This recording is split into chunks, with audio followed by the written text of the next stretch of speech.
And we are live here on Plus One EXP's Roll for Content channel. My name is Tony Vicenda. I am Chief Alchemist here at Plus One EXP, which is a weird little brand that multi-classes in tabletop game design, beard, and skincare alchemy in the Bardic College of Content Creation. Our hope and desire is to help amazing designers find great players who love their games and amazing players find great designers whose games they can love. We do that in a lot of different ways. We don't usually do it in this way, but I am very excited tonight to sit down and talk to two folks whose work I love. The award-winning design duo behind Butter Princess, but we're not talking about that tonight. We're going to talk about, maybe we'll talk about it some, who knows. But we're going to talk about the Wassailing of Claus Manor and do a deep dive into the layout and visual design behind that. What is the Wassailing of Claus Manor, you might ask? Who better to answer that than Mike Martens, creator of the Wassailing and person who's going to talk the most tonight, probably. Mike, you want to tell people about who you are, what you do, and tell us what the Wassailing is? Yeah. Hi, I'm Mike Martens. I am a UX content design person during the day, but at night when the witches come out, when the full moon hits. It's actually more of the morning werewolves and witches, because that's when I usually do this stuff, is waking up a little early. But anyway, design role-playing games and that type of thing. Have done some layout projects for things like the aforementioned Butter Princess, as well as doing game design for my own stuff, which includes Sunken, which is a hack of trophy, Dark, that's all nautical, gothic weirdness, and then this one, which is the Wassailing of Claus Manor, which is combines a lot of different things in a lot of different games. It's a mixture of Downton Abbey and Mike Flanagan horror shows like The Haunting of Bly Manor or The Haunting of Hill House, and then roping that in with all of your favorite holiday classic movies and media and that type of thing. It is, you play the servant staff of the Claus family right at the beginning of the 20th century, and they are, because of the exploding world population and industrialization and all of that that's going on, they are trying to harness the dark arts in order to get the deliveries through to all of the children. And you are just humble servants trying to manage the estate as they do so. It ends up running a bit like, I think one of the ways we've been describing it is it's like having 5 Trophy Dark incursions running at once. It is bedlam, it is chaotic, it is, a real experience. And we're hoping that it becomes a holiday tradition for your gaming group and others. Awesome. Super excited to have you here. It sounds like we do have an audio issue going on. There's also something coming through my stream, even when I'm muted. So I'm going to work on that for a second. But apparently we just have slightly angelic, higher pitched sounding voices. So we're going to keep on forging ahead for right now while I work on that on the back end to figure out what it could possibly be. Because nothing is different, but everything has changed. Let's meet the other part of the duo who's going to be talking to us tonight. Brian, you want to tell people a little about who you are, what you do, and anything cool you got going on? Sure. I'm Brian Sago. I'm an artist and a teacher, and I guess lately a game writer also. I wrote Butter Princess. Mike did all the layout and design for that. And we kind of did a little swap where I did a bunch of woodcut prints for Wassailing of Claus Manor. And I'm here tonight to show some of the blocks, show a little bit of how the artwork was made. That's my role. It's really cool. Awesome. I love it. There was some sort of other audio input, but I've managed to mute it. I don't know what it was. Also, people in chat are confirming Brian could use a boost to his volume. Brian, if you're able to turn yourself up a little bit, that's great. Or just talk louder, one of the two. And then Jackie is confirming that Mike is an angel. And you can't show your other eyes without getting the stream kicked. That's all probably accurate. But we are here tonight. Like I said, we're going to deep dive into the Wassailing, the most recent project y'all have worked on. I did mention y'all are an awards-winning thing. You guys won the IDGN award last year for Butter Princess, last year, I don't know. You made it 2 years ago. I think won the award last year. I don't know how awards work, but it is one of the things that I constantly tell people is one of our favorite games here that we've ever played on stream for pretty much the entire staff. Was super excited to get to work with y'all on this project again also too. I have some questions, but when I was prepping Mike for them in advance, they largely are, why are you so good at layout? How dare you be so good at layout? Why is Brian's art so beautiful? Things that aren't necessarily helpful for, maybe good for your ego, but aren't necessarily helpful for helping other people understand this. So, Mike, tell us a little bit about, other than answering people's questions, which folks can toss in the chat really whenever. How do you want to start this off? Yeah, so I think the concept here is we're gonna dig in. You are going to get to see all of the warts, all of the flaws, you're gonna see just all of the imperfections with the layout design. And I think that that's helpful in some ways, that you can see that things that look messy on your side and can end up looking beautiful in people's hands. And yeah, like you can get a little insight of how we built this this experience, this book, all of that, and use some of that for your own design work, that type of thing. And also just you'll learn some fun trivia, weird trivia about how the game was made, and that type of thing. So I think what I am going to do is, we have been on the cover in Photoshop. We can come back to this at some point. Oh, I guess maybe while we're here, we just want to talk about the cover. So this is the cover, and maybe that's a good way to just get Brian involved right out of the gate as well. The cover actually started, and I'm going to show you some very bad prototypes of the cover of the game here. The original stuff hidden away in a vault.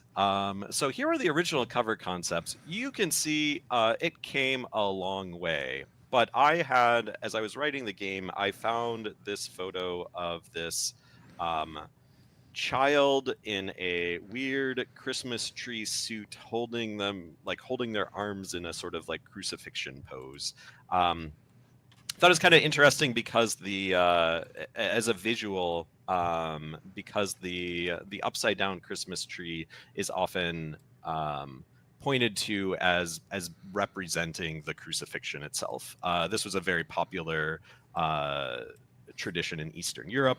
The tradition predates Christianity, is my understanding, so it's been kind of like glommed on with all of these symbols, like much of Christmas is, which sort of hints at sort of like a darker, like pagan history behind everything. So I started getting interested in, both this illustration for kind of what it's evoking in contrast to the tree here.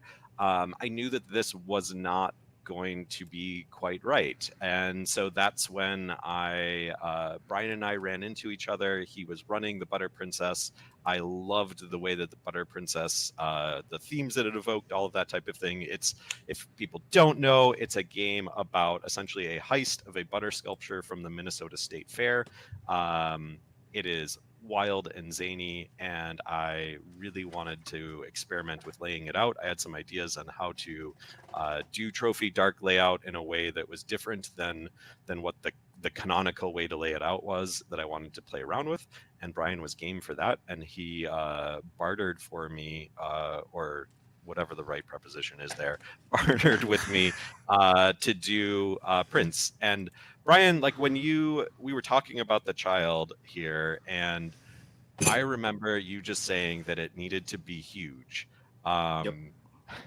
Can you talk a little bit about that decision and show everyone what the art ultimately, or that raw art, and what that looked like? Sure, yeah. To answer why I felt like that needed to be huge, I've got to talk about the scale of the other blocks.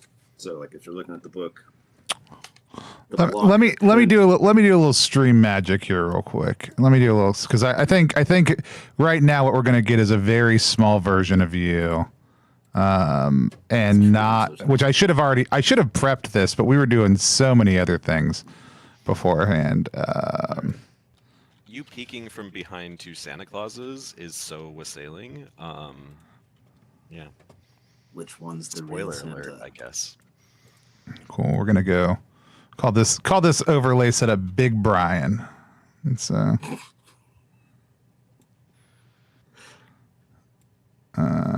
right. Now we got Big Brian in full effect. Hey, Brian. All right. So if you're holding the actual book in your hands, the prints of the family members, the blocks are basically 1-to-1. You're seeing the thing actual size from what the carved block was.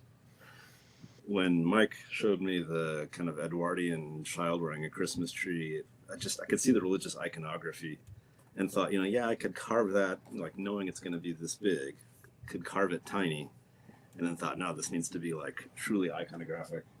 And so carved it on a piece of plywood that's 22 by 30 inches. So this is on Japanese linden tree or Shina plywood. And the whole thing is just hand carved with chisels and inked up by hand, printed by hand. And on paper, comes out about that big. And so, what am I trying to say? I guess we carved the key image for the cover, made a few changes from the original Edwardian kit, and then what I've been doing is going back in and adding little Christmas ornament things and creepy little teddy bears. Are you on camera, teddy bear? There you go. Creepy little teddy bears. Ooh. So in the end, this is going to have an array of Christmas toys all around it, and the title of the game itself. What was the reason that you wanted to make it so large? To me, it felt like a thing where you walk into a church and you see this, immense religious icon, and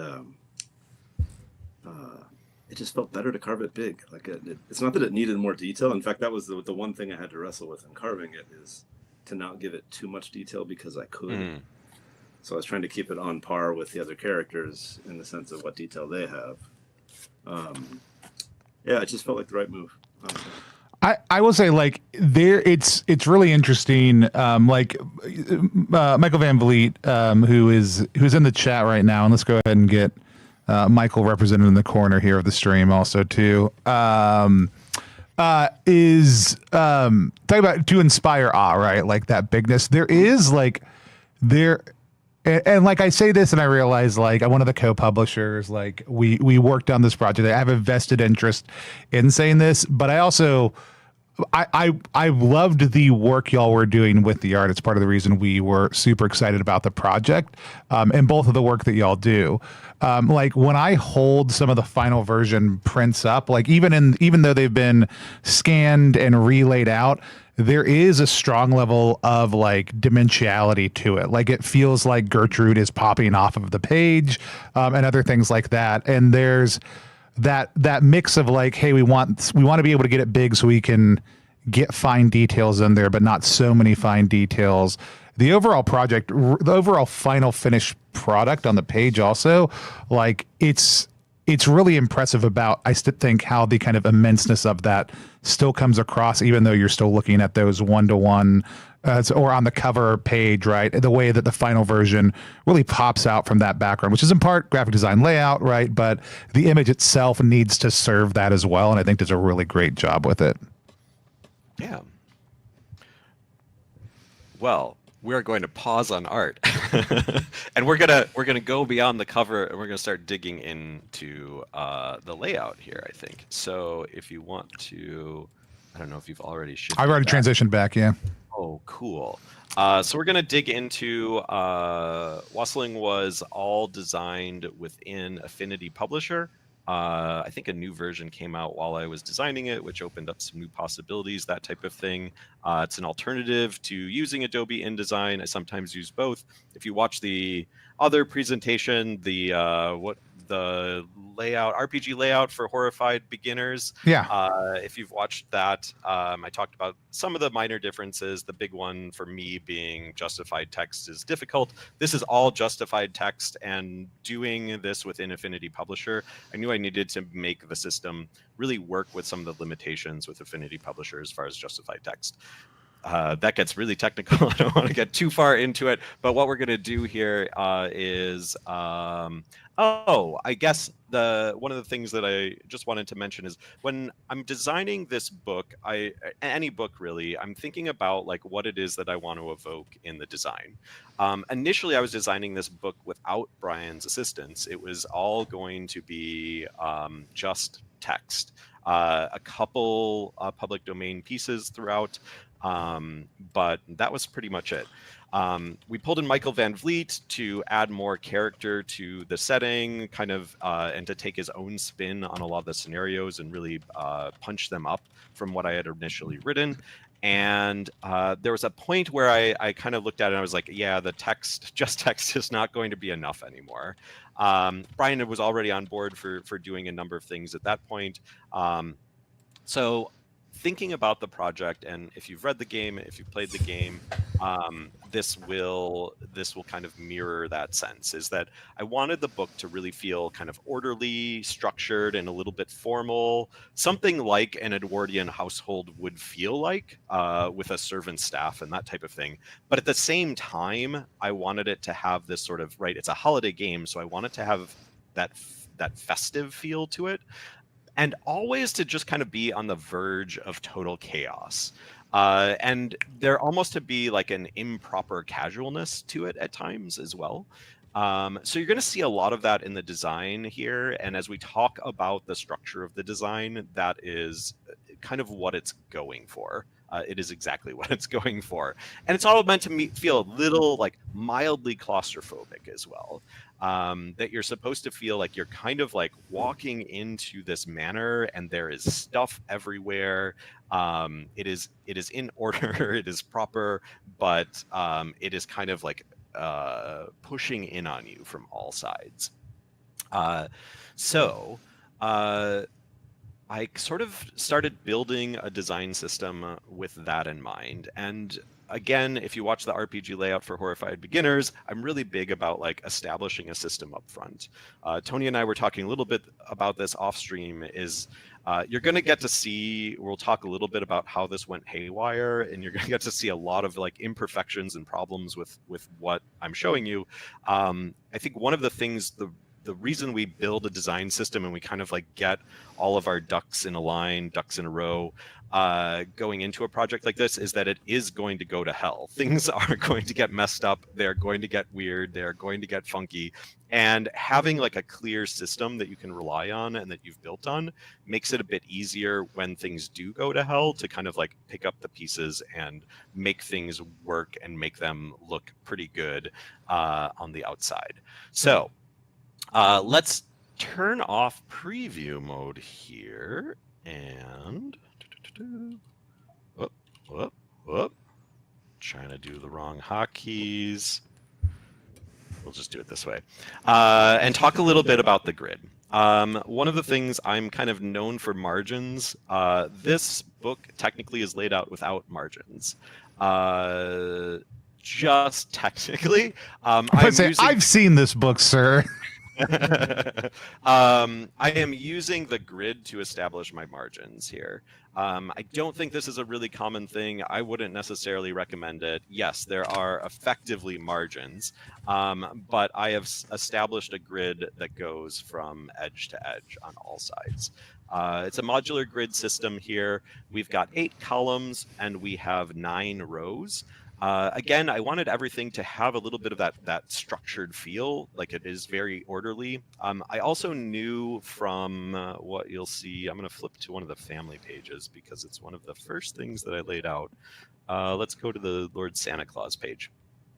I knew I was going to be like infringing on the margin a lot. And so just the kind of like impulse that I had was that I wanted to have the grid so that I would have guidelines within the margin so that as I like went off into it, I would still have things lined up and proper. Did I need to do it that way? Probably not. I could have just set up margins, but again, it's the way that I did it. You can also see a baseline grid here. I'm a big fan of the baseline grid. You can see even on this page, right where we go, the purpose of the baseline grid is that all your text lines on it. It's these little like light blue lines that are here. That's at a 7-point difference if you want to get really technical about this stuff. And it allows, all the text can align. I can have multiple columns then and make sure that the text is, I don't have to do a lot of that like eyeballing to make sure that text is lined up and all of that type of thing. It'll shift a little bit at 7-point. It's a little bit smaller than the actual type sizes that I'm using. So you'll see things where it'll either be, sometimes lines will be in between each other, but overall, like it's pretty tight. And even when it's doing that, it's pretty consistent throughout the entire book.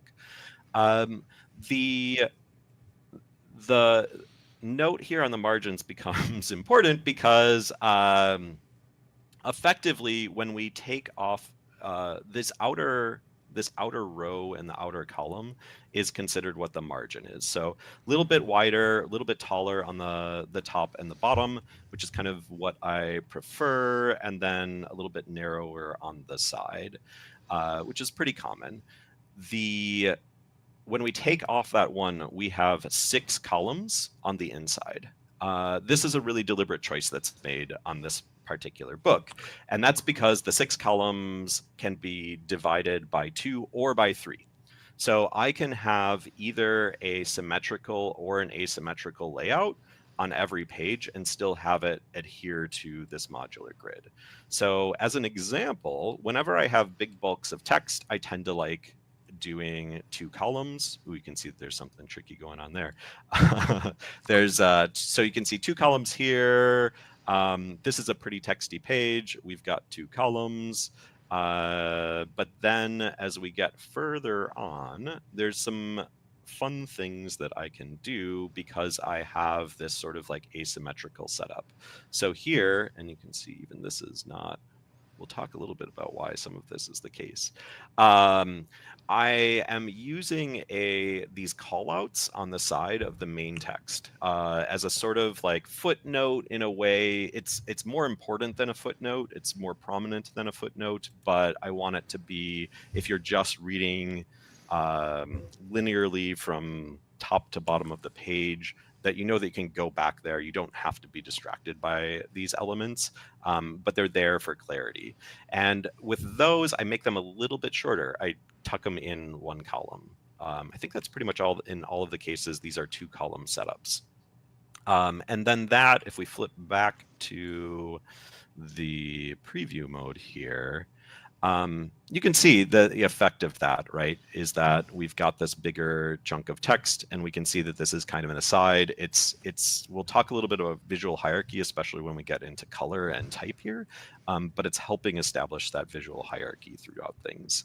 So again, you can see I love using 2 columns when there's lots of text. Oh, once we get into character creation stuff, you can start to see how it becomes a bit more asymmetrical.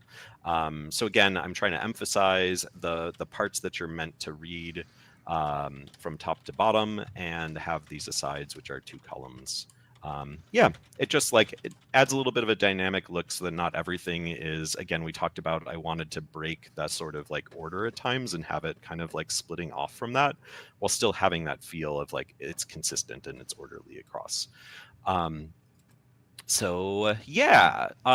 been alluding to a dirty little secret of the book. The book was originally designed as an A5 size, which is what is that? It's like 5 3/4. It's British zines, y'all. It's a British half page, so it's a little bit bigger than a digest or an American half page, or a little bit wider, but not quite as tall. I had been doing that, and I had made a mistake, even though I had set up styles. A thing to keep in mind is that if you change the size on a style, it sort of overrides that style. So it's just going to apply that. And I started just duplicating. I had a page that I really liked, and I started duplicating that page over and over again and using that to sort of like riff off of for additional layouts. That page used 8-point font as opposed to the intended, or it might have even been 7. It was small, as opposed to the intended 9-point. When we printed it out and were doing tests as the layout was nearing completion, realized it was way too small for legibility, at least by the standards that we wanted to uphold for this. And so we needed to expand the book. So we went from this A5 size to US trade, which is a full 6 by 9 inches. And so with that, you can see throughout the book is that the things are not quite aligned to the grid here, and that is because of the size change. Luckily, like we kind of shifted at that point to looking at it as like more of a, instead of a modular grid, looking at it as a column layout just for speed. And because everything was established on the system, it was a pretty quick change to make. But yeah, at some point I'll probably go through and relay all of this out so that things are aligned to the grid here as well. There's an Ennies or IDGN judge who was just like, "Oh, it's not perfectly aligned to the grid. Never mind. This thing does not win a fabulous award." Yes, keep all of this secret because we're hoping that people still appreciate the layout and the design of the book. But you are the special ones, so you know. And there'll probably be other little mistakes and weird things that we highlight as we talk through all of this as well. The fonts that I used are Juana, which is Juana, as this big sort of like fun serif. Again, like has a little bit of a formal feel, but it also kind of feels like there's a joyfulness in its formalness, and the lines are very like elegant and sophisticated while still being like, we've got these big chunky dots on our eyes, that type of thing, and big inky strokes on the big letters. So it gives us that sort of like that Santa Claus feel, and I think what we're going for with this sort of like Edwardian vibe as well. The body font is called Fuse V2 for some reason. And the thing that I really like about this is you cannot see this when it's printed, but you can see it when you zoom in, is it has this crunch. It's a very like clean and minimal modern font, but there's that little bit of crunch. And again, like if we're talking about like this Claus Manor is kind of like it's a place that is sort of at the it's at the verge or on the precipice, on the dividing line between the old world and the new world. It is sort of like fading. It's a little bit decrepit, but it still is holding itself up to be very proper. So that's something that I really liked about this particular typeface being used within the book. And again, you can barely see it when you're actually reading the book, but I think it adds, there's probably something that it adds to some degree. So that's what I went with there.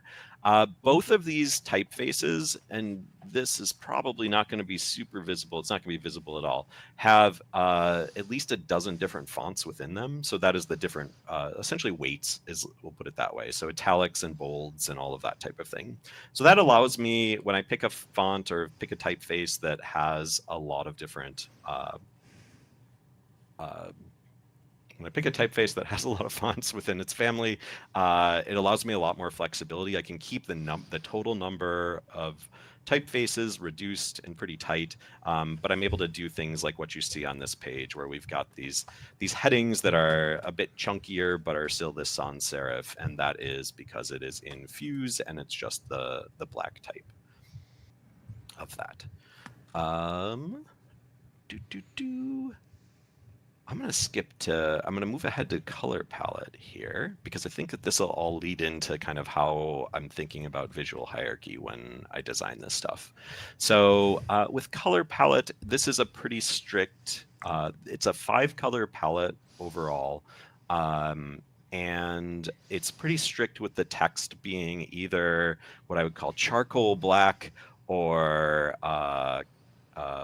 one of the names that I gave them, Manor Brick Red or Dried Evergreen.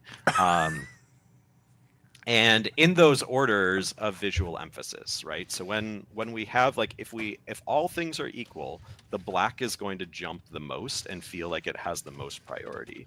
The red is going to have the mid priority, and the evergreen is going to have the least priority. Again, all things being equal. So now I have these tools, right? I've got these different fonts, these different typefaces. I've got color, and I've got size. And what I'm doing with each page is kind of thinking about the combination of those things in order to guide your eye through the page. So when we have text, we talked about these like side columns where there's these little call outs. Those are in this red, and that's, again, we want this to be secondary to the black text that's the same size. So I'm using the color there to imply that so your eye doesn't get confused about what belongs to what. And then the bigger that things are, the more emphasis they're going to have. So really big things with red are going to have an emphasis over smaller things with red, and are certainly going to have emphasis over the things with green. So I'm kind of it's something that I'm thinking about very actively as I move through the design of each spread, of each section, is thinking about how those things interplay. And so how I can sort of like guide and make it easy for you both as a reader who's sitting on their chair, their comfy couch, and just working through the book, as well as then, very importantly, at the table when you actually have to use these things, being able to like very quickly know, hey, this is the page that's about the family. What are the 3 piles? I can very quickly like manage, or you as a player, as a keeper, can very quickly manage and understand where things are, just based on the visual hierarchy that's been established across these different pages. So we use color a lot throughout. It was a fun thing with this book. It was the main experiment is Sunken had been, if you've got that, it's all black and white with blue spot color every once in a while, but it's not used in text, I don't believe. So I really wanted to play around with colored text in this particular book. We also do this in Butter Princess. There's big, like oversized yellow and brown, but the Wassailing really pushes it that next level of what we're doing with visual hierarchy from a color and type and size perspective. It actually, and I will say, like, having the physical, it's interesting having had the digital for so long and then having the physical for so long, for months, because it also created in the digital like this inclination before you even told us about some of the cool stuff you had done to be like, if I click on this thing, does it do something? And almost every single time, if the text seems like it might do a thing and it's in that red set off color, it oftentimes does the thing that you would want it to do within a digital tool for that. So I do want to call it, there's the just the way that you're navigating it, but you also went in then and layered in some additional fun tools on top of that in the PDF also too. Yeah, and that's a fun aside, and it's maybe a helpful little thing to drop in here for folks who haven't discovered it yet, is that the every page number in the PDF will link back to the table of contents, and then the table of contents links to these individual sections. As well as Tony mentioned, when we call out a page number, that also hyperlinks to that page number. But it's a simple way. I know other folks have been doing this as well. It was revolutionary to me when I came up with it on my own. But everyone, many people have come up with this as well. But I think I texted Tony and I was like, the revolution has begun. And then I talked to other people and they're like, oh yeah, we've been doing that for years. But the basic idea is that you can flip around the book just with single clicks here and not have to be scrolling around. So at any point, if you want to get back to the table of contents, you just click on a page number, boom, you're here. You can find out which section you want to go to, boom, go there, and you can keep flipping back and forth. Mr. Trollhand entered the chat and said, ooh, look at those margins. And Michael Van Vliet also then said thick, which is a highlighted message. So I think I'm contractually obligated to say something about it. But yeah, odds and ends. They're doing this stream so you can steal stuff. But I do think, I don't know that I've seen anybody else who, if people hyperlink stuff, it was just like, oh, we made it obvious that it was a link.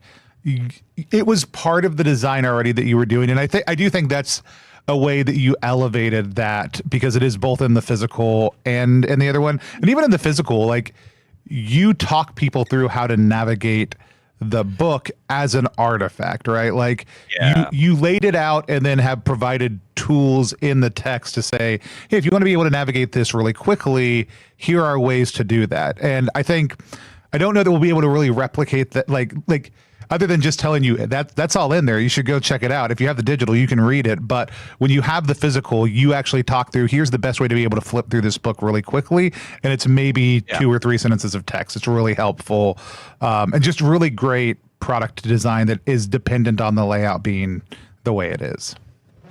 Oh, thanks. Yeah, it's this, if you have the book or the PDF, it's this spread right here, which is how to use this book, which, yeah, literally, I have had this experience, I'm sure you all have, where it's sort of like the way that I want to read an RPG book when I want to just read something is a lot different than how I want to read it when I'm preparing to run a game, versus is a lot different and how I want to read it when I am actually like starting a game up or running the game.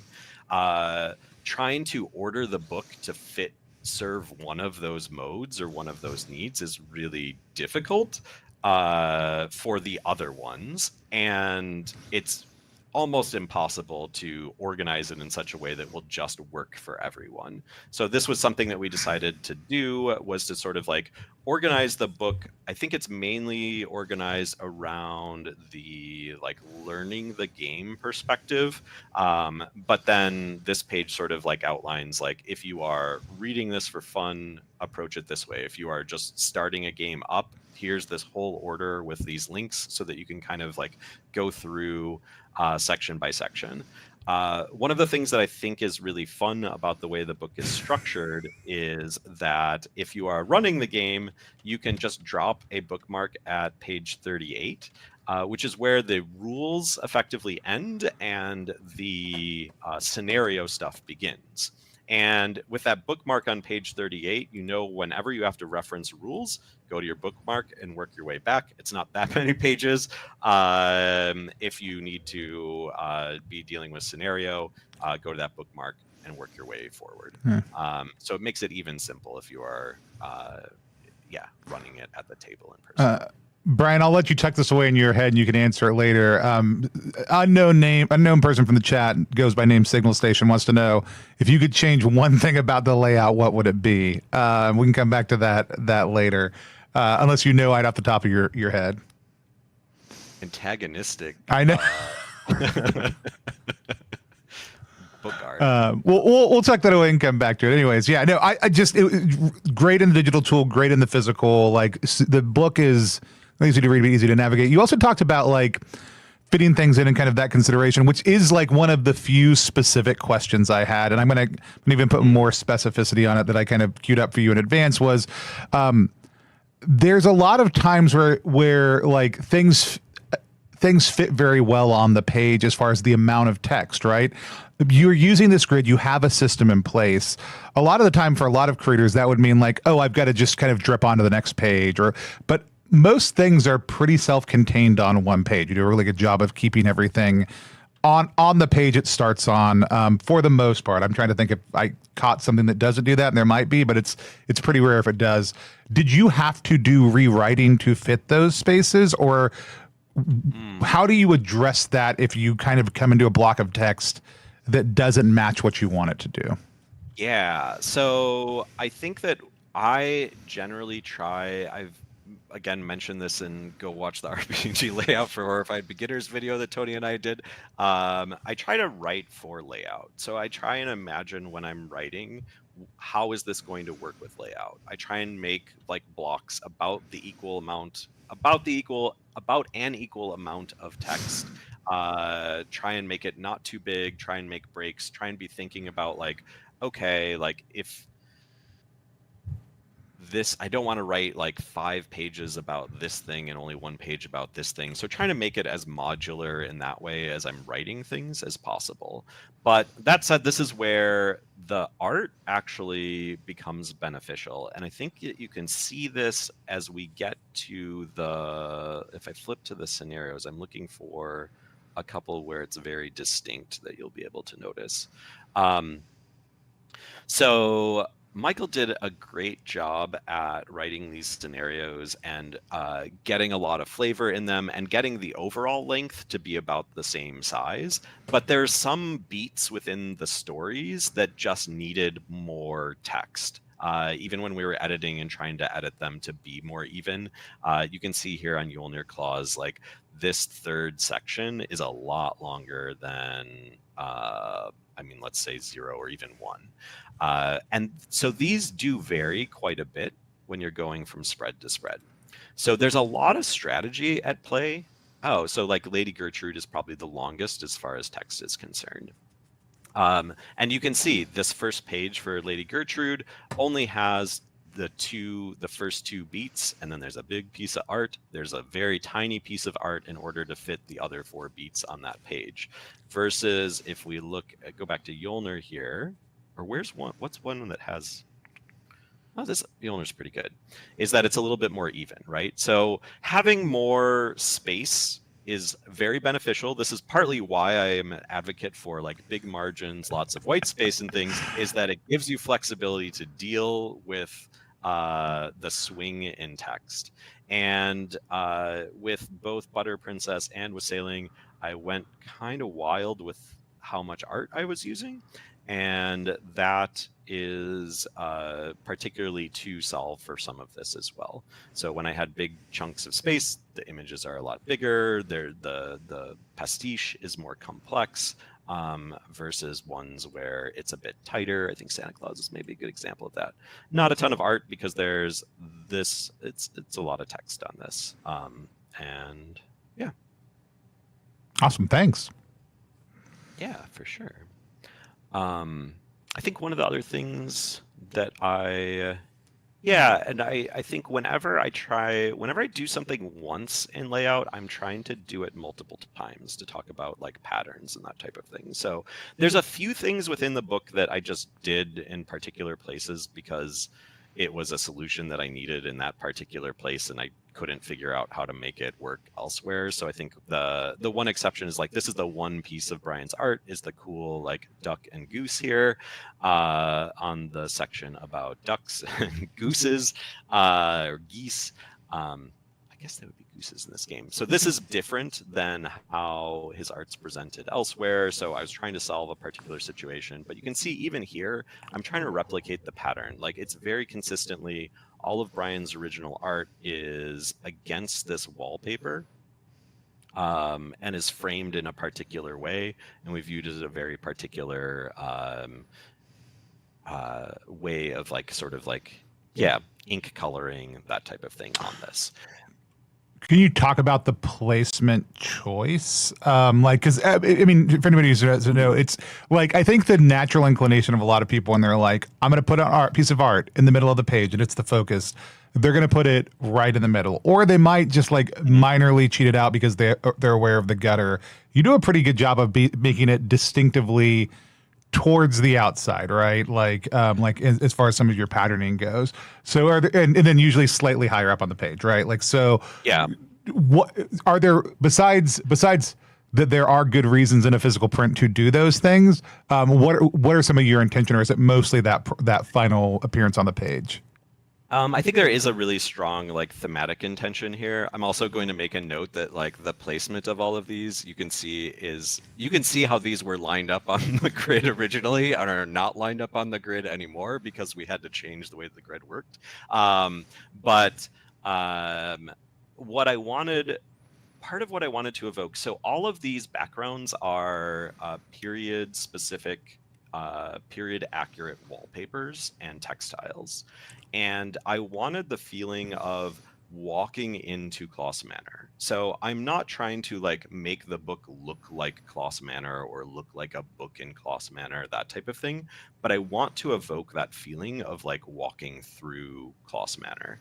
So these quite literally, it's wallpaper, and I haven't gone too far in like presenting it as a framed picture on the wall, but that is what it's meant to evoke. And if you think about going into someone's house, it's meant to feel like you are walking down a hallway and you sort of are looking up at this this image above you. So it's not going to be perfectly Wes Anderson in the real world, and it's also generally going to be a little bit above your eye line. Think of I think one of the references that I was pulling on here is the Disney's Haunted Mansion. If you've been on that ride, you go down that hallway and all those pictures are a bit above your sight line to feel a little unnerving as well, and to make it feel like it's sort of like domineering and peering down at you. So that's especially, I think, the case of what's trying to be evoked with our dear friend, the Lord of the House here, is that when I talked to Brian about this, and he can talk more when he talks about these specific art here, but he's meant to be a little menacing. And so he's positioned above us, if the middle of the page is where our eye line is. I love that. Yeah, and I was going to ask, like, what was the dialogue like as y'all were preparing these pieces or looking at these pieces? So that way Brian can just stop stewing about all the changes that he would have made. Let me kick it over to Brian of or what he remembers of that conversation. Oh, man, what I remember. You gave me the list of the family members, and then sort of in some cases, this is a secret identity. For instance, Kringla Claus is not human. And then I tried to work that out. Tony, do you want to pop me on to Big Brian? Yeah, we can get a Big Brian. Let's hit it. Big Brian time. So these are the sketchbook pages from the drawings, and what I don't know, what impressed me on this page is we didn't change any of them. Like these 4 were just done, and they kind of stuck with it. So there's Dead Moreau's. I did have to learn that he's blind in one eye, so I had to work that in. I know that Snegoroshka is pretty faint.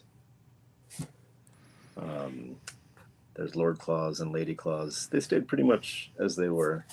Some others passed through iterations. Like Cornelius kind of came out, I don't know, he looked like a butler instead of a groundskeeper in the first drawing. So there's some back and forth on, like, tell me more about the character. What do you want this person to look like? I was really happy that at one point I showed somebody the print for Kringla, and they said, I don't like this one. It doesn't even look human. And I was like, good. That is what I want. I wanted her to be creepy.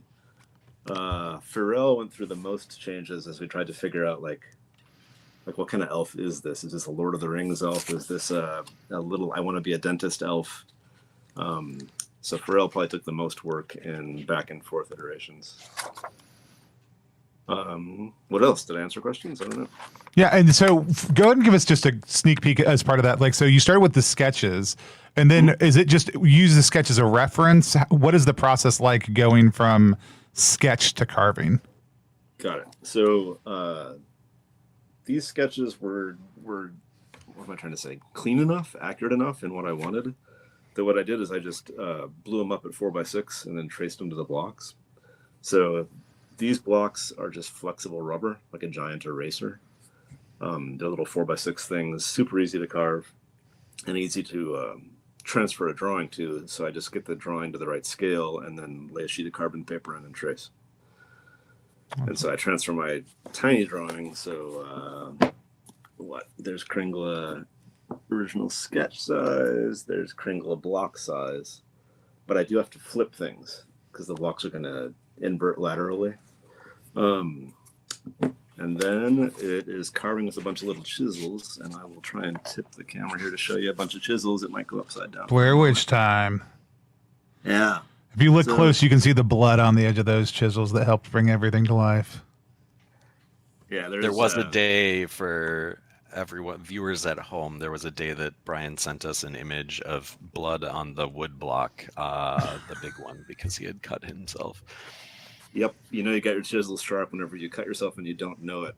And then you're like, where is this red stuff coming from? And then you realize that it's you. What else? In carving blocks like this, if people don't know, what you're doing is you're removing what you want to have be white and leaving the solid mass that's going to be the color. And so from there, you use a brayer, big roller thing like this, cast ink onto that, and then roll it across the surface of the block. Paper goes down, and then you use a tool called a baran, which is basically just a way of making pressure. You can use a wooden spoon also, but then you're like putting pressure onto the paper to transfer the design. And the baran I've got is a ridiculous one. you could just use a wooden spoon that costs about 10 cents, or you pulled out of the kitchen drawer. You can also buy these pressure things that have these cute little patterns on them that are meant to emulate the traditional Japanese bamboo braided barin. And a traditionally made barin that's high quality is going to cost you like $2,000. There's 5 people left in the world that still make them. Somebody made a super technical ball bearing barin. And what this thing does is it gives you pressure with no friction, because you've got all these little ball bearings that roll. And so you basically can't tear your paper as you're putting pressure down. And it seemed ridiculous that when I first bought this thing to buy this for like $300 and wait 6 weeks, and easily worth it. Totally worth the money. So a really expensive metal ball bearing spoon is what I was using for printing. Love it.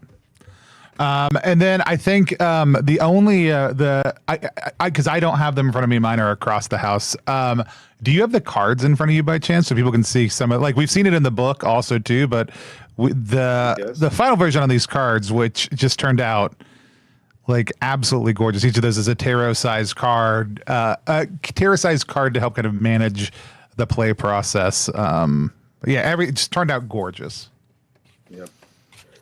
The backs, as a fun little fact, there's text on the inner frame of the cards that says Dulce Donum. I believe that's right, and that is translated to essentially like home is where the heart is. And it was a very common, or it was very popular phrase because it was in Wind in the Willows. It's a chapter in Wind in the Willows, and that was a book that was popular at the time. This is an actual wallpaper from the Edwardian era that we found this on, and we figured, oh, what a perfect slogan for these cards for Claus Manor. And then, yeah, of course, we've got the wreath on there too. So it was a really fun thing to stumble across. Yeah, it's sweetly homeward is I think the technical translation. Okay. Yeah. So awesome. Let's see. We got any? Mr. Trollhand says, kids these days don't take time to hire a woodcut artist for their RPGs, let alone one who knows how to make the proper blood sacrifices. It's true. Yeah. Kids aren't doing that. And so I have switched us back over to off of Big Brian view. Not that it's not wonderful, but back to your preview. Yeah. So we're talking about Pharrell. There was a lot of back and forth on this. I think Brian did you had like at least half a dozen sketches of elves, and even a number of blocks were created for different elves of different types. And it was essentially like pick which at some point I think it was like pick whichever one you think is most appropriate for Pharrell. Yeah, there were reject elves. These are some of the rejected ones. So we've got some rejects. We might expand if we expand the game enough for an island of rejected elves and misfit toys. Who knows? Exactly. Nice. But yeah, we were talking a little bit about like motifs and things throughout the book. Whenever I'm doing one thing, I try and do it over and over to establish it as a consistent pattern within the design. So a couple of the ones that I think you'll see throughout the book are all the numbers are these little ornament designs, or they're meant to evoke ornaments. You can also see here, we're talking about how color affects the visual hierarchy. The main steps here are this 1, 2, 3, 4. Your conclusion are in red. Your conclusion is in black, and this beginning part, which is really just a little bit more color on top of the initial setup here, is in green, which is that least emphasized color. So you kind of know that like this is the start, and we are working towards this concrete end on each of these. The ornaments, it was a fun touch. It is the only place that it appears, but I think the first time you see them, sorry if this is causing anyone motion sickness, is the character creation page. And to flip to the preview mode here, there are these little lines which are meant to kind of like emphasize to you that these are meant to look like ornaments. Again, it's very subtle and helps kind of break up the pages a little bit, and also plays off of this line motif that's being used for the titles here. But yeah, it gives you a sense of kind of like, okay, these things are they are meant to look like ornaments on a tree, that type of thing. It also does a really good job of breaking you into, hey, here is a thing you like. Everything else is informing the mode of play, the culture of play, the style, the ideas that go into what happens when you sit down to play this game. Those break-ins also do a really good job of being like, this page is different, and this is a thing. It's not just that red hierarchy, but really kind of drawing very clearly into, hey, you got to do a thing here for the first time. You got to make a choice or understand something, and it does a really good job of pulling that out. Yeah, I think so. I'm hoping the players find it to be the case too. Another kind of like, I don't know if this kind of fits in the motif. Well, one of the motifs is like the inverted tree, which we talked about. The other one that you see a lot, it is when we ultimately do the website version of the game, which is we've started fiddling around with and will be out at some point to make it even easier to run online. You'll see a lot of the inverted Christmas tree because it's kind of spooky, but all of the little triangles, if you look at them from a distance, that point to bullets, or bullets are diamonds, but the bigger bullets are, when you look closely, are this Christmas tree that's appearing over and over again. So little touches like that aren't necessarily noticeable on first look. Another thing is that sort of like the sort of like hidden humor and absurdity of everything. This book leans really hard into visual puns. And so like even this page is a good example of the image here is about baking powder, and this is about rolls, like baked rolls. And now I'm going to explain all the jokes. Yeah, I would say the best thing that you can do with a pun is explain it and look expectantly. Twists and is being wrapped up in ties. There's a lot of stuff like that. So like as you like poke through the book, hopefully there's another layer if you take some more time with it and like kind of like peek and think about how the images are playing with the text. There's a lot of that playfulness that I think, again, like you're not necessarily supposed to, it's not supposed to hit you over the head. You're not supposed to get it on first read and that type of thing, but it's meant to just kind of make it feel a little quirky under the surface and a little kind of like offbeat and odd. All of these images are pulled from periodicals from the period as well. I spent so much time digging through old holiday issues of newspapers and magazines. There's a lot of, this is a cover of Puck, which was a humor magazine from the era. So yeah, lots of that. I can talk a little bit about kind of an interesting thing that we did here with the black and white images to kind of tie it back to color, is that these all fit. This is that sort of like mossy, what do we call it? The dead evergreen or dried evergreen. This color is all done. I am the demo version here. This is all done with a automatic layer adjustment. And I'm not going to be able to show it to you because of the way that this works.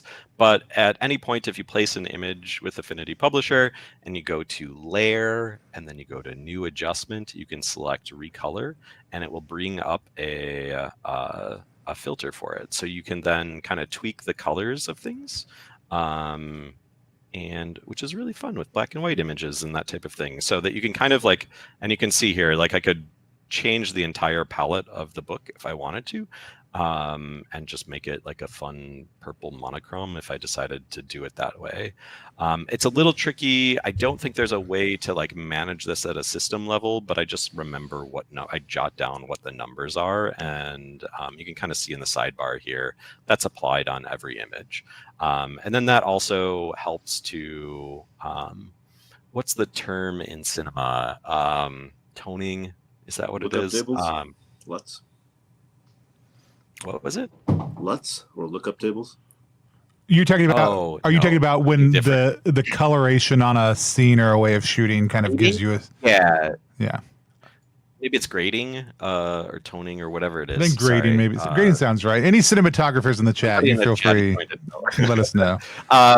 But this approach helps to make all of the images a little bit more consistent. So as opposed to having some that are a little bit off, like a little bit more warm colors, like pure black and white, which can be really harsh, all of that kind of thing. I can make everything sort of like colored to match. And then again, from a visual hierarchy standpoint, if all of these images were black, let's just delete out the... If they're black, you can see on the page the emphasis is a lot different. And so that's, again, to talk about how color is working towards a visual hierarchy perspective here. I'm using that green because it's the lowest color on that hierarchy. So it's putting the least emphasis on those. So that's what allows me, in theory, to have sometimes 8 or 9 pieces of art on a particular spread without it feeling overwhelming. Is that it's pushed back in the visual hierarchy. The text that you're reading is that like the most important color, and then I'm using these other text elements to guide your eye and your emphasis throughout. Real quick question from Odds and Ents. For the Christmas tree bullet point, is that something you did manually, or is there another way to get an image onto a bullet point? I did that all manually. Okay. I think there is another way to do it. I am not sophisticated enough at this to figure that out. Yeah, I could turn it into a symbol and import it and all of that kind of thing, I think. But yeah, I just did these manually. You can see with the ornaments, again, like now we can pick apart the design and you can see how imperfect it is. You can kind of tell that a lot of it is just eyeballing here and trying to, I think I was trying to get these in the middle, but you can see they're not always the case. And we were also in a scramble to get this thing out. From a distance, you can't really see. It looks pretty good. These are all lined up to be on the same column line, that type of thing. But there's some little flaws in there because it was all done manually. Cool. Yeah, I think that's all. Like, that's my big overview of everything. So if there are, Tony, if you've got questions or the chat has questions or anything like that, we can kind of dig into those. We hit on a few of mine. Chat, if you have questions, specific things you'd like to see or know about, I'm happy to chat about them. I do think something to look at real quick. I know we popped up the cards. It might be fun to take a look at the invitations in actual layout also too, because there are some subtle things on there that make them very playable, or even just to get a closer up look of the. We can go to Big Brian real quick and see the highly pixelated version of everything. But yeah, there's some really subtle things on there that are just a really fun, simple table piece also too. But I do think, we talked about this after the fact when we were in the process of getting everything out. Like, and even I think, we had somebody ask on the Kickstarter page after they got theirs, like, how are people keeping these? Like, I think it's a physical book along with, if you got the perfect package, it's a total product set that kind of like, you want to do more with it. Like, there's a lot of potential for making it your own, finding a special place for it.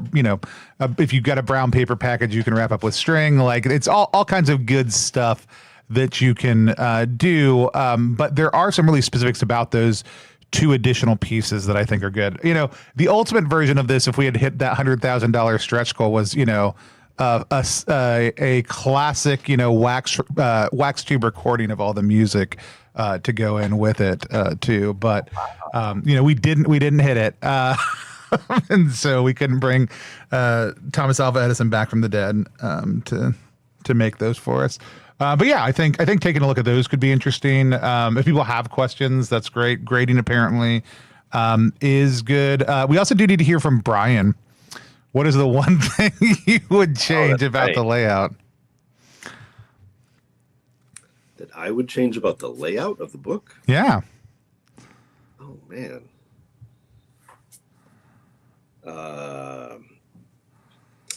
Get rid of the barcode on back. Yeah. Oh.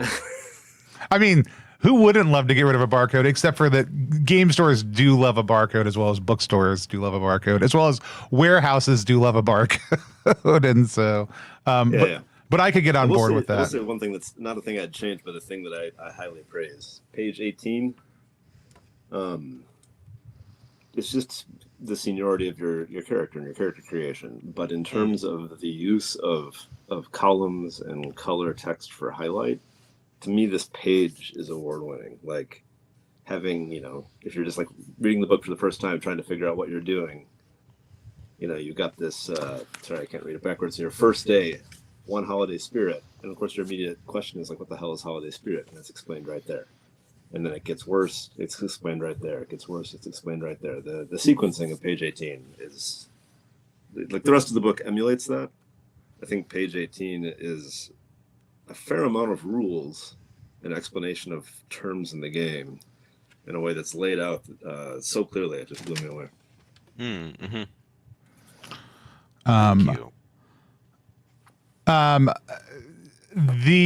I think when I go through the first part of this book, like there's a lot of it, and we talked about this beforehand. And part of it is because, like, I think anyone could put a lot of this stuff in text, but I think a lot of people who would put this in text, to Brian's point, would just be like, here's the first paragraph, here's the second paragraph, here's the third paragraph, here's the fourth, and it's all on a page, and it's either broad covering the whole thing, column, mixed, whatever.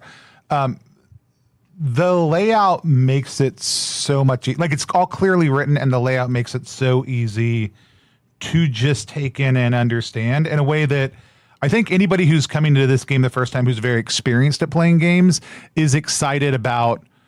This is new and this is different, and this is not how I've taken in information before, and I'm experiencing a new way of doing this. And as somebody who doesn't know that this is not how RPGs are normally written, is going to read another one and be like, wait a minute, and just be like, oh, I'm only playing the Wassailing. That's 5e in my household. Every week, that's what we get together to do. Christmas every day. No, but I think there is a level at which, for people who are new, it is like no one part of this feels overwhelming. And if you have a question, the likelihood that there's supporting red text next to that thing helping explain it already is very high. I think it's really that whole section, I think, culminating up to that, the character versus player principles is a duality, right? Like, which is really what you are. Like, it's, they're spread across from each other.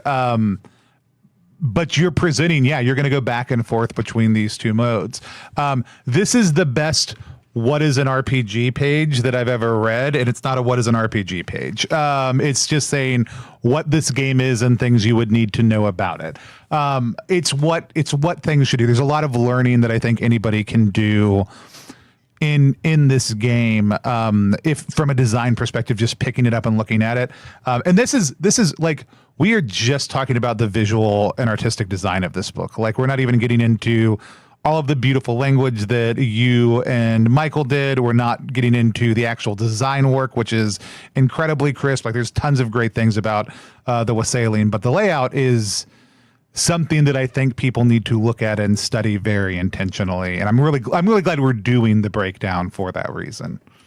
Yeah, and I think partly why I'm like picking at some of these flaws and that type of thing is I think that a lot of this is really achievable for a lot of people, maybe not necessarily anyone, and maybe it's not the thing that you love or that you care about or that type of thing.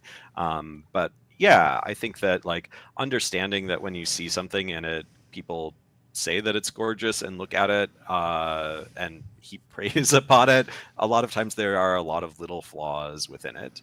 And yeah, just being able to kind of like move through those and just do a cool thing. And I don't know. I also think like that is part of what makes it art. Like when people are like is RPG design art? I don't care what your answer is. That if your RPG design is art, it's great. If you're like, somebody's like asked me do I make RPGs that are art? I say like, no, I have a more of a toolkit and toy approach.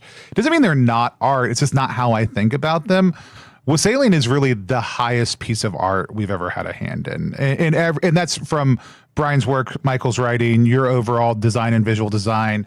the music that went into it, like all the different pieces that came together. Like it's incredibly compelling to see that. And I do think it is those little imperfections, right? It's like picking.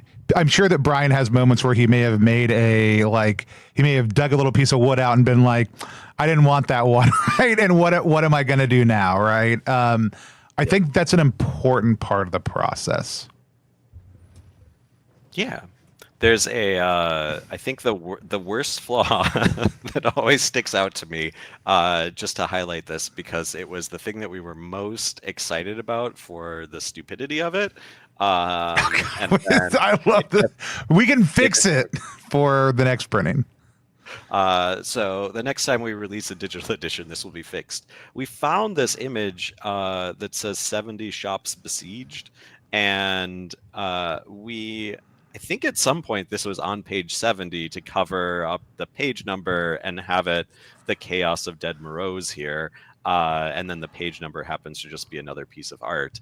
However, this ended up being page 71 in the final. And when I got the print copy and saw that that was the case, my heart was broken. It just sunk. But we'll fix it. It'll be fine. Things like that happen. There is a lot of work in finishing these things up for production, and yeah. So go ahead and talk to the invitation real quick. Then we've got a lot of great questions in chat. Yeah. So we did this invitation when Tony and I got together and we're talking about what are the extra things that we wanted to do. I had the cards, of course. The whole game is built around these decks that you build and the card draw. And so having the custom cards as opposed to having to pick through your playing cards would add a lot.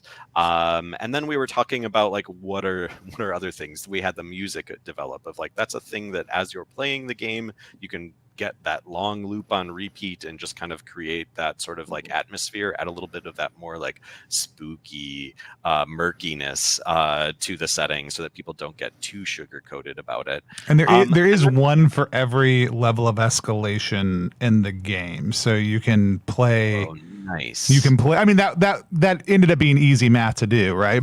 Yep. That it was great in the end to be like, hey, these are long and ambient, so like.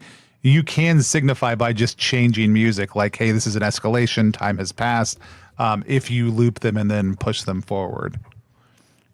I've been running a version of the game for 5 to 6 years. I forget how long it's been exactly. And one of the things that I do when I do like the holiday specials of running an RPG is I will send people an invitation that's like custom made for whatever that scenario is.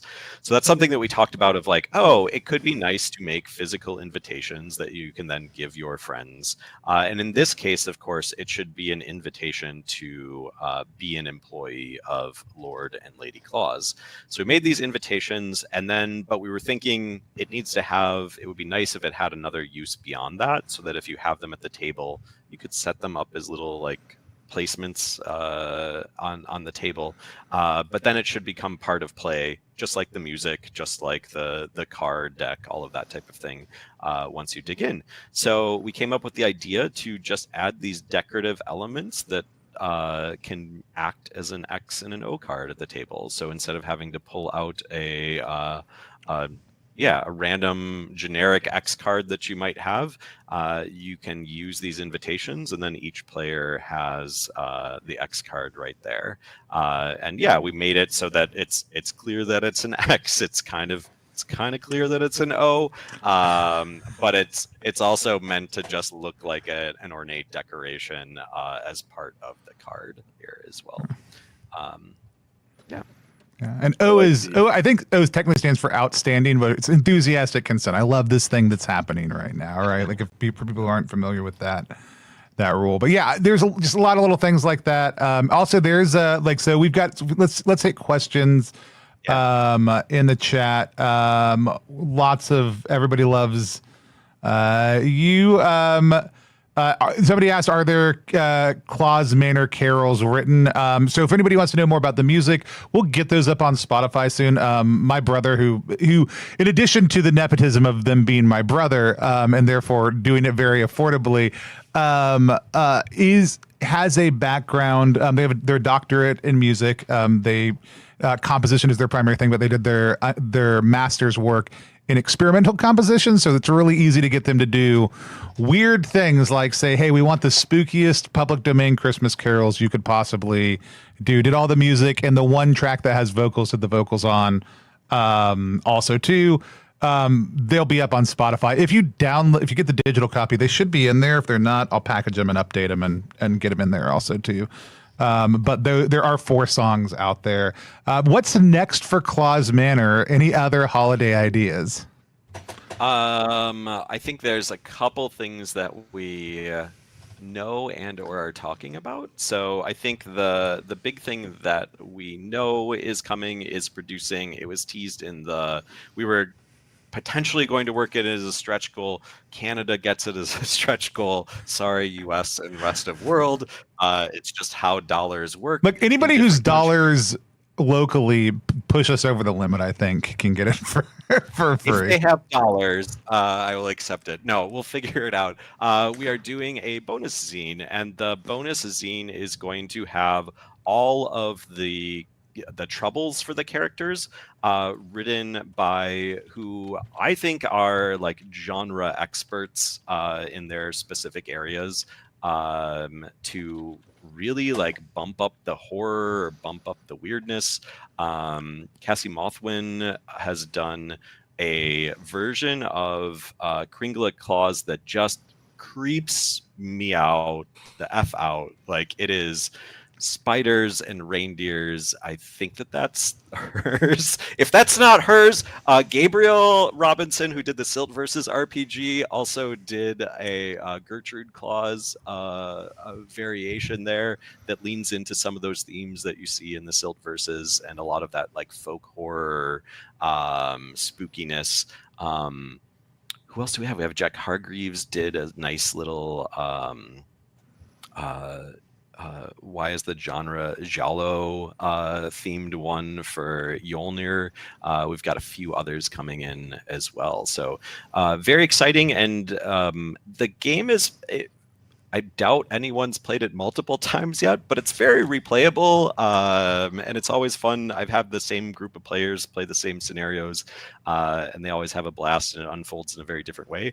But if you do want to add a little bit different spice into things, you'll have these options on top of Michael Van Vliet's collection of weird and funny troubles in the original book. So we'll be doing that, and then I think that there's some extra stuff, extra locations, extra stuff within the zine as well. Conceptually, I've been talking about spinning it off into other settings entirely that are not necessarily Christmas. So we've been talking about potentially something that's like a Wassailing of Oz, a Wassailing of Strahd's castle, that kind of thing, where again, you are servants of the sort of like royalty or the authorities within these places, and they are trying to get through some type of problem, and you are just trying to quell their troubles as they go. And then Brian is starting to use the mechanics from the Wassailing. I'm just going to switch the pronunciation. You should. Time. And do you want to talk a little bit about that, Brian? Sure, I can. The setup is this: in the classic horror movie, there's the haunted castle up on the hill. There's the village that lives in fear down below. And I've always wondered, like, who has the last house on that road and what's their life like? And I don't remember exactly when, but a while back, I kind of had this moment of like, oh no, it's not a house. It's a convenience store. And so what I'm writing is open 24/7. There's a convenience store that's open 24/7, and you work there. So it's the same rules as Wassailing of Claus Manor, but you work for big corporate who runs a convenience mart. Oh my gosh, it's so good. Yeah, have to deal with the villagers and the monsters that come in. Yeah, I love it. We will be putting the zine out probably through RPGZine.Club. It'll be available in print also to other folks. If you've got a Wassailing idea, let me know, because we're happy to talk about making it a reality. So it's a couple of different plans. Jackie also said, "Will there be a Wassailing of Groundhog Hovel or Uncle Sam's pontoon boat?" Yeah. Is specifically. Those are already made. Just getting ready. Do you have any tips for planning the layout ahead for those who aren't the ones writing? So if you are receiving somebody else's work that you need to lay out, is there something that you can do to start planning and start building around that? Yeah, I think something that can help in that front is even something that I do like fairly early on when I am writing a draft is getting a prototype and sending it over so that especially the writer can or the creator can start like figuring out can see how it's going to take form, and as they are editing and reforming things they have a better idea of what they're working to fit. Obviously that can't always be the case. You are going to get some requests where and there's some projects that you're going to take on where there's a lot to work with, and that's one of the challenges. I would factor it in to be perfectly frank with like whatever my page rate is and that type of thing, that the earlier I can get involved the easier it's going to be, because I'm able to kind of like say like, here's what I'm thinking, does this work, can you like help me kind of like fit things with it. Understanding, I think also like just understanding the writer's style. So if you can get an early draft or something that they've done previously, that helps a lot. There are some writers who will use a lot of like very like big words. They use a lot of 10-cent words. Every sentence is a $3 sentence, that type of thing. And with those writers, there's going to be certain things that you just know you're not going to be able to do. So, or that are going to be more difficult. So certain types of alignment, certain column widths, that type of thing. The meatier the text, the more you might want to go to more of a single column layout, that type of thing, because it will reduce those amounts of challenges for you. But yeah, I think sort of like prototyping is a really good way to start. And so, yeah, this book started with, I essentially like, I think I got the scenarios done and then was like, you know what, I'm going to stick it in layout. It was before I had the art, before Michael came in to revise scenarios, before I even had all of the rules. I was still using other rule systems to essentially run the scenario, and I grabbed it and just started laying it out. And then that once I sort of like understood like, okay, this is a layout that really works for this part of it, then the rest of it I'm writing in accordance with that. So as the layout artist on a project, if you can be in dialogue, I think dialogue and collaboration is always really important with designers, between designers, writers, whoever else. And the more that you can kind of like foster that and get that going, the easier it will be as you move along. Yeah. Mike, you mentioned this earlier, but I think it's worth repeating because it helped me as a writer, is if you have certain things that repeat, like the 5 levels of trouble in this, to try and keep the quantity of text roughly the same as that repeats from section to section, that helps a lot, I think. Yeah. We're doing layout for Wandering Blades right now for Daniel Kwan, and one of the things we'll have Johnny do right away on a project is basically we'll pick 2 or 3 pages. Usually we pick ones that we think will hit some of the different design, like different styles of design we might be looking at within that, some of the different patterns or elements we want to hit, and we'll do sample pages right away. And as soon as I have the base of a game written, like the minimum, we usually kick it over to layout as soon as possible, because it helps inform how I'm writing, how much text goes into a space, how many of a certain thing we can fit on a page lets me know, like, hey, if I write 8 of these, it's going to be 2 pages. If I write, 24 of these, it's going to be 6 pages, right? Like it helps me know those types of things going in, which can really help kind of determine some of those pieces. So it's really kind of helpful to know that ASAP. You gonna talk about Butter Princess?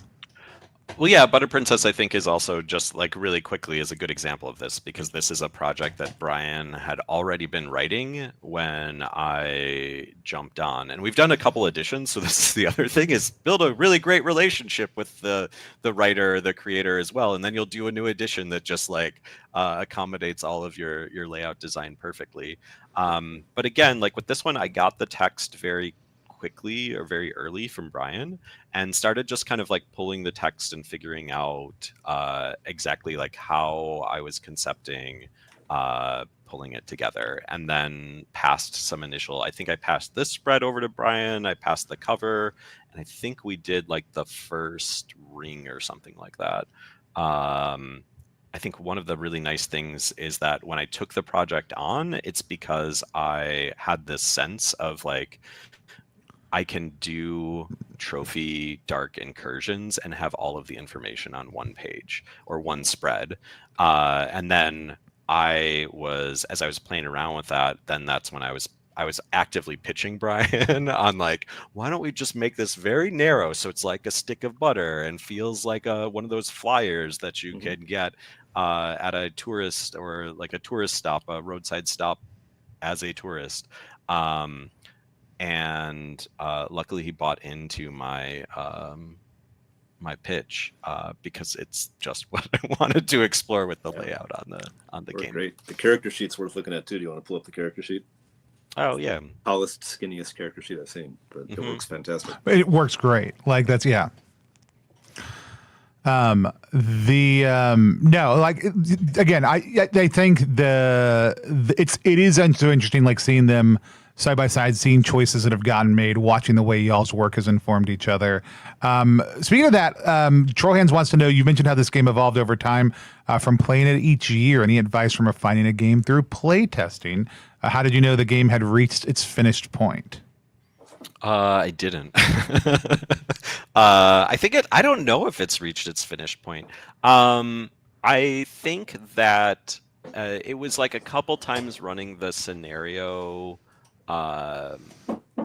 and it popped so well. Like the way that everything culminates in this game is just like a true delight. Like people really buy in at the very beginning of the game as you're setting up the manor and the rumors and all the gossip and that type of thing, and then the payoff at the end is really big.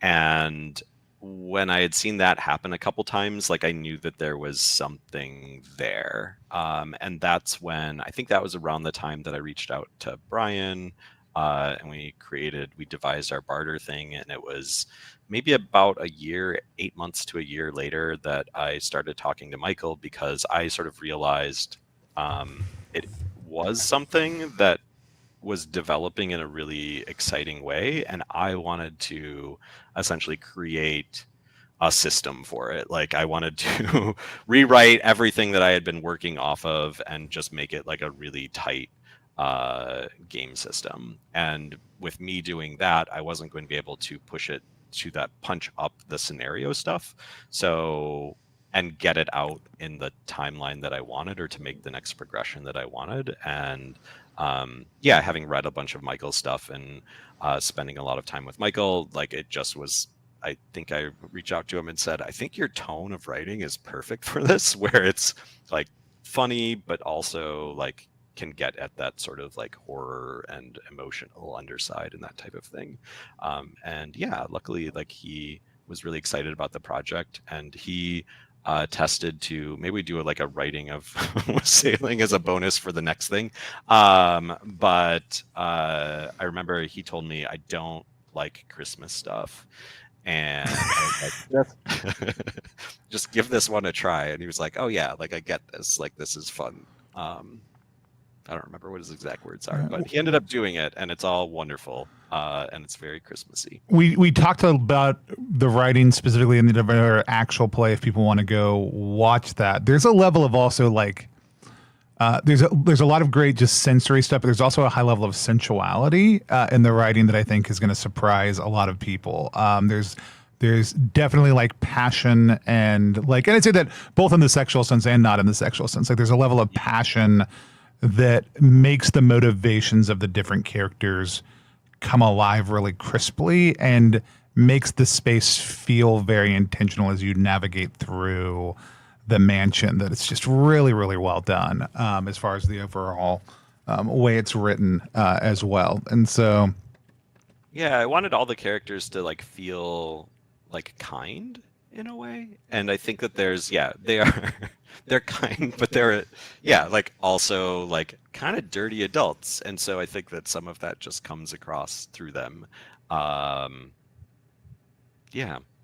Anyways, it is really good. When I heard y'all talking about it, I was absolutely fascinated. When I read it, I love the format. I was very immediately like, this is good. I was curious how people would take to the Christmas theme. I'm super delighted by seeing how people have responded to it, and I am interested to see other things that people do, like the 24-hour, 7-day a week convenience store is such a great demand space to have to deal with. There's a lot of really great things in here. I think the systems you pulled from also too, like the roots of different elements that you brought together are super sharp. I also think some of them are ones people are very familiar with, and other ones like I don't know how many people have played Good Society. Like, it's a very popular game, but I don't hear a lot of people talking about, oh, it made it to the table also too. And so I love the ducks element that you pulled from that is really sharp, really good, and fits thematically perfect. It's just a really overall blending. And then the way that you kind of turned trophy, that you made the incursions also tight, that you can operate all of them simultaneously as you draw different family cards, is just a real testament to the original design. But you've made it sounds so complex when you describe it to somebody. I remember who is the Girls Around the World person? Lore Mistress Kat was a little bit intimidated by like the concept of running it for the first time with all the incursions, and talked about how smoothly it went once they actually finally got it on stream and everything like that. So I think it sounds like a lot to people, but it plays really smooth with the design and the tools especially. Yeah, it manages itself very well. Like, one of the things to talk a little bit about game design, and I think it comes through in the book design here too, is that I try and keep the cognitive load on the keeper and the players very low. So a lot of it is complex, but you just kind of like, I mean, it's kind of like a video game in that way, or even a board game, right? Where it's just kind of like, just start playing and you'll get it. Yeah. Like, it runs very smoothly. And just a pitch for people writing stuff on this as well. I think it's something that was kind of proven with the folks who did do alternate troubles for all of these characters, is that the system really drives a lot of the sort of like the scenario complexity on its own, which makes it very easy. Like, if you understand the structure of how these beats work, it's pretty easy to write. And so again, like, I think it is a system that can be picked up. Like, if you want to write alternative troubles, maybe some of them cross lines and veils for your particular group, or you just want to try something really weird or like themed in a particular way that you want to explore, it's very easy to take this stuff and alter these different pieces and have a very different experience. And I think that's why, we're starting to think about exploring like these completely other settings. And we feel like it'll be pretty quick and in some ways cheap because of that to produce these alternate scenarios. I also really, you wrote possibly one of the best license agreements for community use at the front. And it uses the layout tools also too, which is a couple paragraphs of text that also then in the red next to it that says, basically, if something like you generally allowed for public play and homebrew based on creative work, and then goes down to like, should you publish it, But basically, it's like, if something's causing problems for us or other people, we'll tell you to stop it, is one of the rules. And then if you want to do it as a large scale commercial work, to reach out to you to obtain any applicable positions. And then in red next to that, it's like, asking is always cool. Like, even in that, it's just like, hey, here are the core things you need to know, but also let me break down what that means just real quickly. And just that initial onboarding, like having that up front, like lots of times it's jargon that says the exact same thing, but then somebody's kind of like, okay, cool. Does that mean I can do this or not? Right. And the way that you've written it, it's very clear, like, here's exactly how that works. Right. And so, like I said, lots of great different elements in there. There's a bullet point. Also, I do love this spread right here. Like, can we talk about this spread right here for a second? I love this one because it is such a great little just narrative opening beat. Here's where the world is at, and it's all you need to know. I love the blood splatter in the corner, like across that picture. Like, I don't know what's happening in that picture. I know it's vintage. I know it's possibly cozy outside of a house. I know it's possibly creepy because there's a dark figure outside of the house. I know there's a spatter of blood on it. And now, like, that mixed with what's next to it immediately sets a tone for I'm ready to play, right? And that, I think that negative space is doing a ton of heavy lifting and creating curiosity to be like, I want to flip to the next page also too. So it's a great opening piece. So awesome, cool. So I think that's all the questions. I think that's all the things. I don't think we have another thing we need to do to end this other than say, Brian, if folks want to find you, where do you want to be found if you want to be found? I don't know. I need to build a website one of these days. Just search my name, you'll find me. Awesome. And then, Mike, if people want to find out more about you, about the Wassailing, about your work, any of that kind of stuff, what do they do?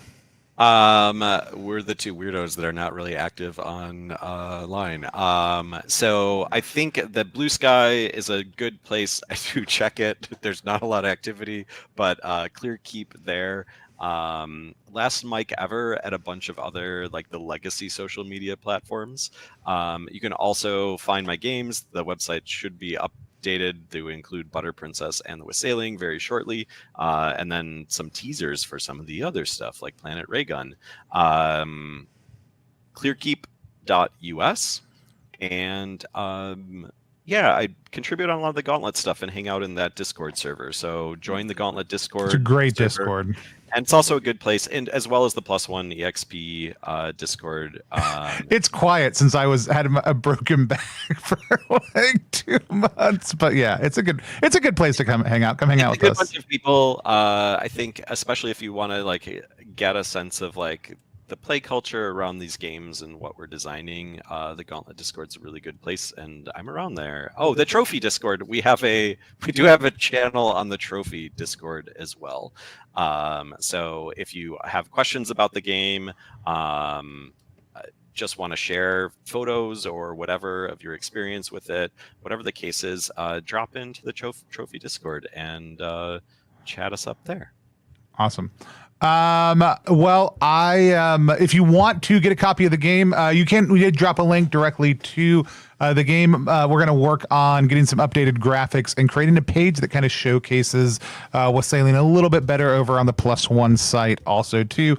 Over the next week or so, you'll be able to grab any of the extra add-ons or just grab the perfect package. You're going to get the invitations, you're going to get the cards, you're going to get the book, and you're going to get all the other stuff that came with the Kickstarter that wasn't Beard Balm or extra copies of other books. You can get all that stuff over at +1exp.com as well. And Mike, it's always great having you on. Brian, it's always great having you on. I'm looking forward for us getting a chance to play this again, popping the zine out, and seeing what y'all do next.